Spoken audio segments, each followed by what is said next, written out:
everybody, it's Emily at ARG Schooling, and today I'm going to be doing my December and January book haul.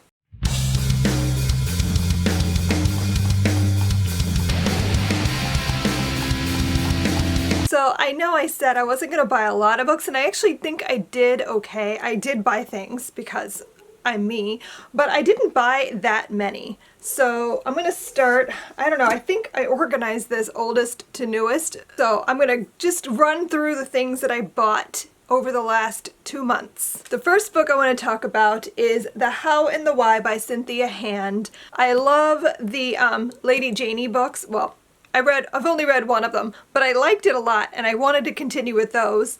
And I really loved The Afterlife of Holly Chase, which is sort of a Christmas Carol retelling that Cynthia Hand wrote. So I was really intrigued to read more of her stuff after reading that. So I went ahead and picked this up, and I don't really know a lot besides that it's a contemporary and it's dual time periods. It's a mother who was a young mother who was pregnant and I believe gave her daughter up for adoption, and then so you're going through her timeline while she's pregnant and dealing with that and writing letters to her child.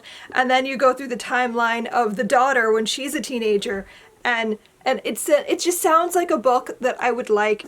I'm very intrigued to read more of her stuff. My husband got me Marley by John Clinch for Christmas. This is a Christmas Carol retelling, but from Marley's perspective. We love the Christmas Carol movie adaptations. We watch those a lot during the holiday season, and I love the book A Christmas Carol. The Muppet Christmas Carol is my favorite. It is perfection. So I was really interested in getting this, and it's funny, I found it and I almost bought it, and then for some reason I decided to wait. And then my husband had already gotten it for me for Christmas, so I guess I just knew that if he knew this was a thing, I would have it. So I honestly don't know too much more than it's a retelling of the Christmas Carol. I bought myself a copy of The Passion of Delosa by Julie Berry. I must read all of Julie Berry's work. She wrote Lovely War, which is one of my favorite books from 2019.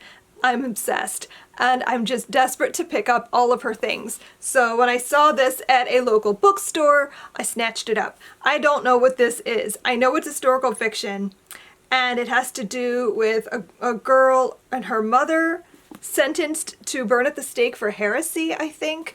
And this is like the 1300s, perhaps? Let me see. Yeah, this takes place in 1241, so I'm really intrigued. But I don't know like anything else about it. I don't know what the actual historical thing is that this is about. I don't know anything about it besides Julie Berry wrote it, so I must read it. I picked up The American Heiress by Daisy Goodwin. We have enjoyed watching Victoria on PBS. Actually, it's on Amazon Prime, I think. We binged all 3 seasons relatively quickly, and I'm just bummed now that we're done with it and there's no more. I hope there's another season coming. But anyway, to tide me over, I saw this book by the same woman, Daisy Goodwin, who created that series. I believe it's based on her book about Victoria. And this is another book she wrote. So, I don't know. I'm hoping it's the same quality as Victoria. But this is about, and it sounds very Downton Abbey. The protagonist's name is even Cora. But she's an American heiress who marries someone rich in Great Britain and becomes a part of that society, basically, is what I'm gathering from this. So it sounds very Downton Abbey, which I also love. So I don't know. This has mixed reviews, though. After I bought it, I went and looked it up, and I was like, oh, I don't know. But I'm hoping it's good. I also picked up The Game of Love and Death by Martha Brockenbrough. And this sounded very similar in style to Lovely War, which I am still like obsessed with. I want more of things like that. And so when I saw that this is a story that's historical fiction, but like told from the perspectives of love and death, I'm like, I need it. So I don't know too much more about it than that, but I'm very intrigued and I'm hoping that it's good. After hearing Kayla at Books and Lala rave about A.S. King for so long, I finally picked up an A.S. King book to check out. This one is called The Dust of 100 Dogs. I don't really know a lot beyond that. It's about a girl who is a pirate, perhaps, and gets sentenced or cursed to live as a dog for 100 years or 100 dogs. I'm not sure. I don't know exactly what this is or what I'm getting myself into. I know it's supposedly weird, but I'm okay with that. I had pre-ordered Race to the Sun by Rebecca Roanhorse. This is another of the Rick Riordan Presents. I'm very excited about this, but I'm touch and go with the books in that imprint so far. So I'm hoping this is a good one. I loved Tristan Strong. Like, that was peak middle grade for me. I want this to be that. So my fingers are crossed. I've never read Rebecca Roanhorse, although she is an author that I've been like meaning to read. So I'm hoping this will be my introduction. Perhaps this will find its way into level 5, the level 5 update. Perhaps not. I don't know. I'm gonna read this really soon. It's like in my immediate TBR. So I'm gonna let you guys know what I think. One of my favorite young adult series is The Young Royals by Carolyn Meyer. I've read several. I discovered there were some that I didn't know existed, so I picked up The Bad Queen, which is her story about Marie Antoinette.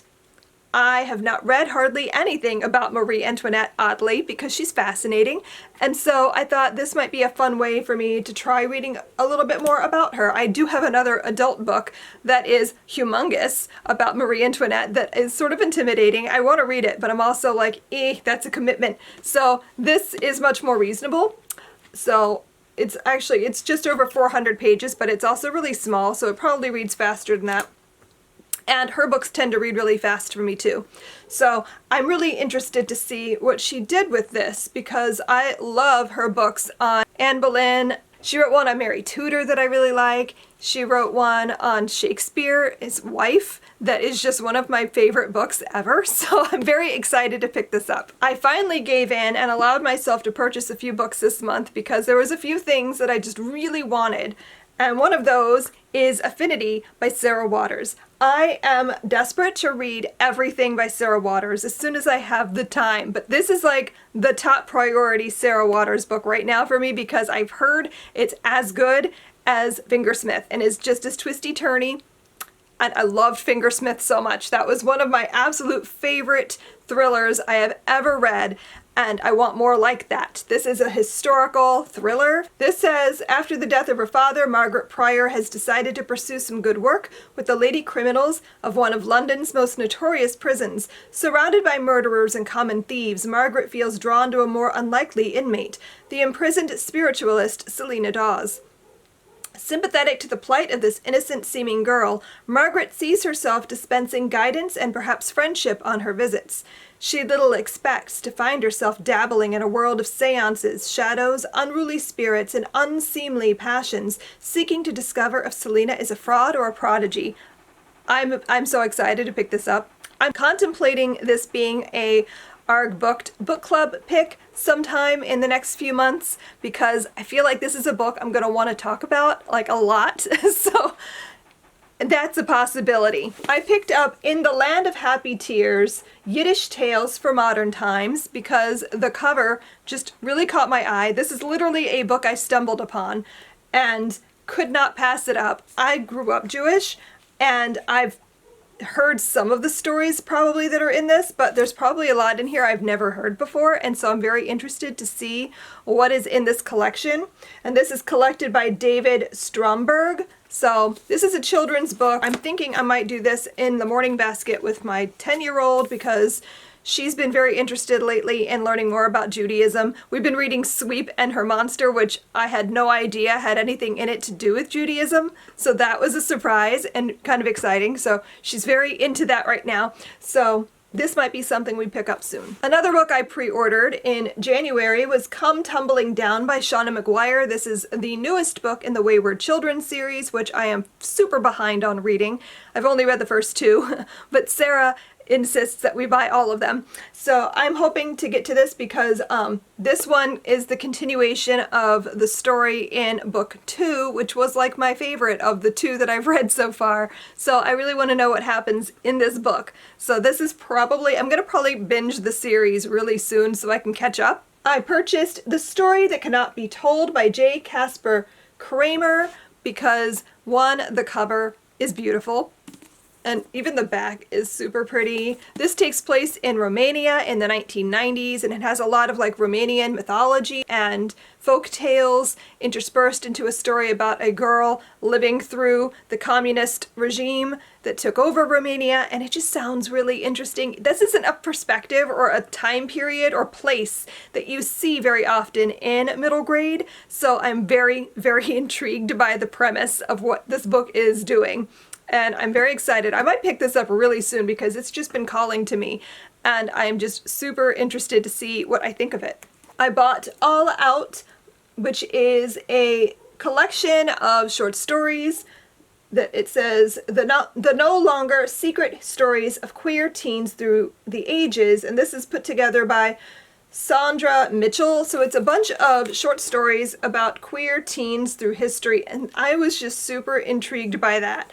And I thought this would be a good addition to our history this year, even though it's not specifically American history. This is world history, but I thought it would be interesting to read. I love me some historical fiction, and this is a great collection of short stories, and it's got some really good authors in here that I have not read before. So yeah, this has a short story by Anna Marie McLemore, by Robin Talley, Melinda Lowe, Dahlia Adler, who else? Sarah Farazan, Tessa Grattan, Taylor K. Mejia. So there's a bunch of authors in here that I'm really interested to read from. So now I have a whole collection of them that I'm probably passing this on, though, to Sarah and Robbie and Riley, whoever wants to pick it up, but I also would like to read it. I pre-ordered Flowers in the Gutter, The True Story of the Edelweiss Pirates, Teenagers Who Resisted the Nazis by K.R. Gady. This is nonfiction, and it's just, I love reading about Nazi resistance. It's one of my favorites, so I wanted to pick this up. This is geared to young adults, I believe, and it just sounds really interesting. I read, what did I read? Yeah.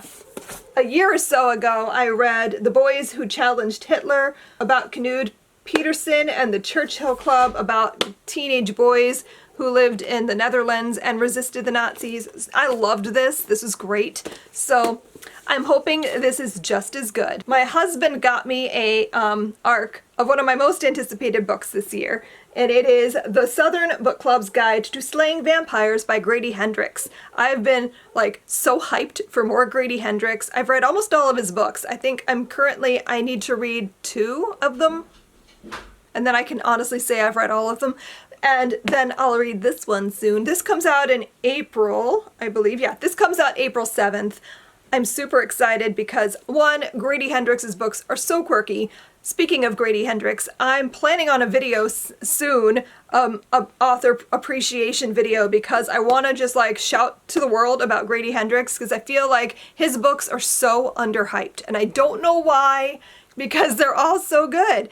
And so I'm very excited for this. I'm going to be reading it really soon. I'm going to be doing a Grady Hendrix video soon, so stay tuned for that. I didn't tell you what this is about, did I? I should probably do that. This, from what I understand, is sort of like, it's a southern flavored horror novel set in the early 90s about a women's book club that must protect their suburban Charleston community when they detect a monster in their midst.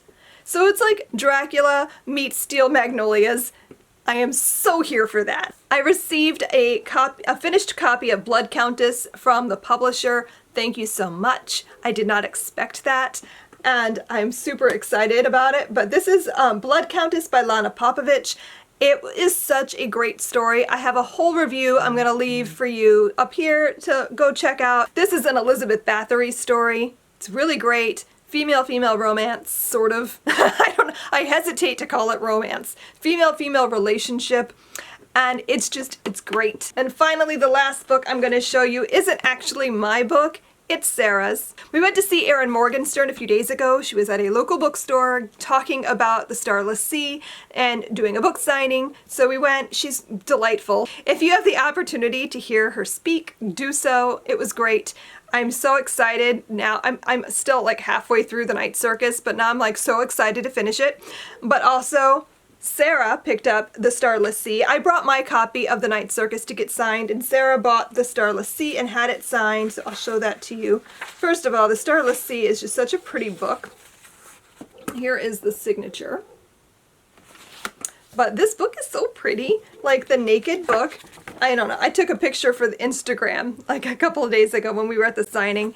So I just, the end papers are all keys. It's just so pretty. So I don't know. I really want to read this. After hearing she read from it, after hearing her talk about it, I'm so hyped to pick this up. I don't know when, because honestly, I have too many other things to read. My life is chaos, but I really want to read this at some point, even though it's a chunker, and it'll take me a while. Going by how long it's taken me to read The Night Circus, this is going to take a while to read, I imagine, but I really want to because it sounds amazing. I don't know how to explain it beyond it's a book about stories, I think. I don't know how else to talk about it, to be honest, but I'm very excited that we now own a copy, or at least I own it until Sarah decides to leave and take it with her. So all in all, I think I did okay, considering this is 2 months worth of books. So I bought 1, 2, 3, 4, 5, 6, 7, 8, 9, 10, 11, 12, 13, 14, 15, 16, 17. So I only acquired 17 books in the months of December and January. So considering my usual, this is pretty stellar. I'm pleased. I'm proud of myself. I was at the bookstore for the book signing, and I literally said out loud, I am not purchasing anything while I'm here. And I didn't. I tried. There were times as I stood in line waiting for the book signing that I was like, oh, here's things I need. I want these. But I resisted. I was strong. So I don't know. We'll see if I can hold on to this power for the whole year or if this is only a January phenomenon. I'll let you know. You'll see. You'll see when I start hauling like 50 books a month again. It'll be ridiculous. So anyway, thanks so much for watching. Did you get any new books in the month of January? Let me know down below in the comments and we can chat about it. Thanks for watching, and I'll see you guys next time. Happy reading. Bye.